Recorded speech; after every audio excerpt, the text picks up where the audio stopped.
call the Prime Minister to make his statement. Prime Minister. Thank you, Mr. Speaker. With permission, I'll update the House on the government's response to events at home and abroad during the Easter recess. I will come to Ukraine in a moment, since I've just left a virtual meeting with President Biden, President Macron, Chancellor Scholz and 8 other world leaders. But let me begin in all humility by saying that on the 12th of April, I received a fixed penalty notice relating to an event in Downing Street on the 19th of June 2020. I paid the fine immediately, and I offered the British people a full apology. And I take this opportunity on the first available sitting day to repeat my wholehearted apology to the House. As soon as I received the notice, I acknowledged the hurt and the anger. And I said that people had a right to expect better of their Prime Minister. And I repeat that, Mr. Speaker, again in the House now. Let me also say, not by way of mitigation or excuse, but purely because it explains my previous words in this House, that it did not occur to me then or subsequently that a gathering in the Cabinet room just before a vital meeting on COVID strategy could amount to a breach of the rules. I repeat, that was my mistake, and I apologise for it unreservedly. I respect the outcome of the police investigation, which is still underway. And I can only say that I will respect their decision-making and always take the appropriate steps. And as the House will know, I have already taken significant steps to change the way things work in Number 10.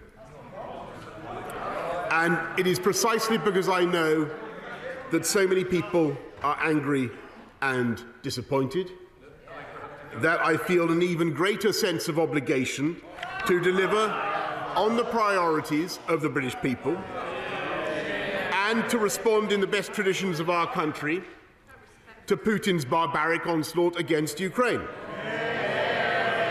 Our Ukrainian friends are fighting for the life of their nation, and they achieved the greatest feat of arms of the 21st century by repelling the Russian assault on Kiev. And the whole House will share my admiration for their heroism and courage. Putin arrogantly assumed that he would capture Kiev in a matter of days. And now the blackened carcasses of his tanks and heavy armour litter the approaches to the capital on both banks of the Dnieper and are smouldering monuments to his failure.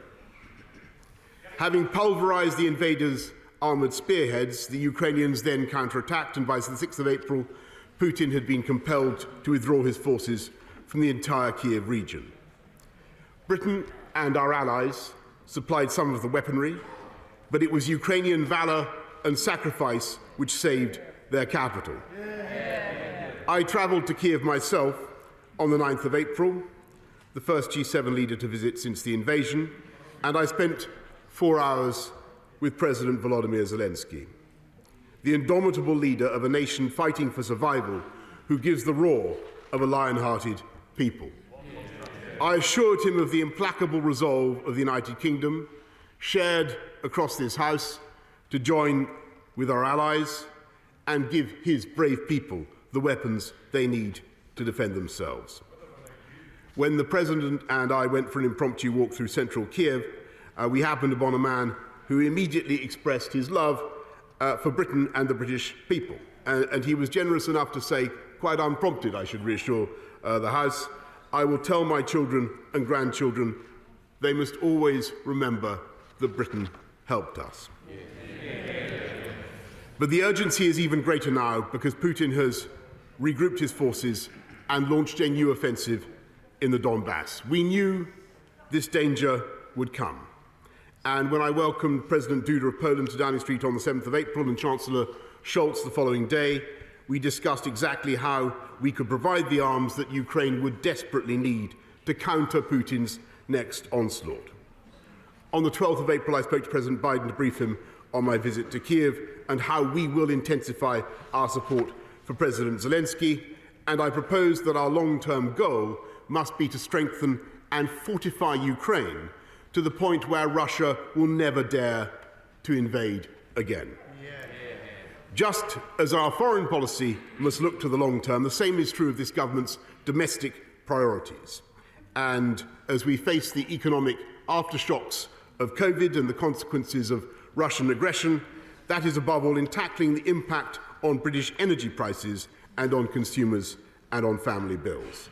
And that's why we're spending over £9 billion to help families struggling with their bills. We're helping families to insulate their homes and reduce costs, and to end our dependence on Putin's oil and gas, and to ensure that energy is cheaper in the long term. We published on the 7th of April a new strategy to make British energy greener, more affordable and more secure.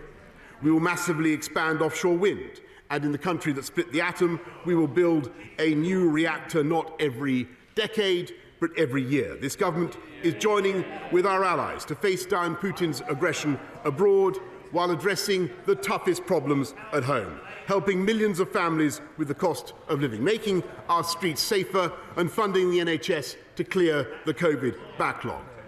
My job is to work every day to make the British people safer, more secure and more prosperous, and that is what I will continue to do, and I commend this statement to the House. We now come to the Leader